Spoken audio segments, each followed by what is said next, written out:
For 2 or 3 weeks now, we've been told time and time again by colleagues and our president that we need to move our country forward, set aside our differences, our ideology, remember what unites us, and come together. But the people who are writing our legislation today have not gotten that same message. And we'll talk about it in this bill in just a moment.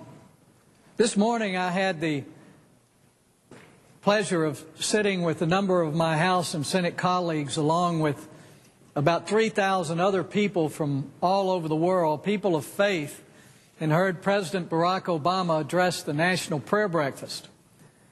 The President said many great things, but one of them was this: the particular faith that motivates each of us can promote a greater good for all of us. I don't expect divisions to disappear overnight, but I do believe that if we can talk to one another openly and honestly, then perhaps old rifts will start to mend and new partnerships will begin to emerge.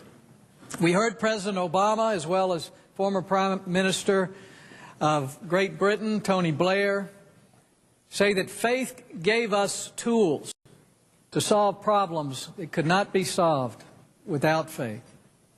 This is a beautiful message, and I think we all know it's true. But then we come here and we find a provision in this massive spending bill that would make sure that students could never talk openly and honestly about their faith. The fact is that any university or college that takes any of the money in this bill to renovate an auditorium, a dorm, or student center could not hold the National Prayer Breakfast there any longer because of what's written in this bill. This bill provides funds to modernize, renovate, repair facilities on college and university campuses, both private and public. But there's a phrase in there, a couple of lines, that says that these funds cannot be used for sectarian, or the facilities that accept these funds cannot be used for sectarian instruction, religious worship, or a school or department of divinity, or in which a substantial portion of the functions of the facility are subsumed in a religious mission. Keep in mind that a prayer has been called by our courts to be religious worship. What this means is that students can't meet together in their dorms if that dorm has been repaired with this federal money and have a prayer group or a Bible study. They can't get together in their student centers.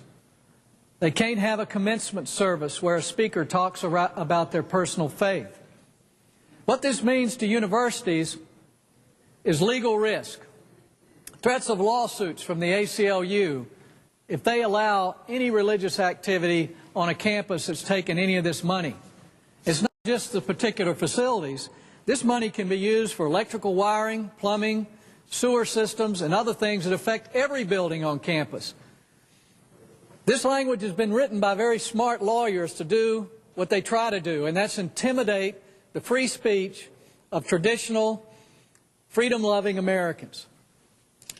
My amendment would just simply strike this language and affect no other parts of the bill. The National Prayer Breakfast could not be held in a building renovated with funds from this bill. The Campus Crusade, a fellowship of Christian athletes, InterVarsity Christian Fellowship, Catholic, Jewish student groups that are meeting on campuses all over the country today can no longer meet in buildings that use funds from the bill that we're talking about today. There are classes on world religions and religious history, academic studies, religious texts could be banned from facilities renovated by this bill. What about a group of students or professors who just wanted to start a meeting with prayer? What about chaplains on campus? What about a private Bible study in a student's dorm room? What about a campus that wants to bring Billy Graham or Rick Warren to speak? Would they be barred from campus? Would the college be sued by the ACLU? What if one of us, a member of Congress, went to speak at a college graduation and shared a little bit about the faith in our life, would that college be sued? The people who wrote this bill want to create risk and liability and put a chilling effect on religious freedom in our country. But the most important thing for us to consider here is, what is this nonsense doing in this bill in the first place? The courts have decided this issue. Religious groups have the same freedom as non-religious groups.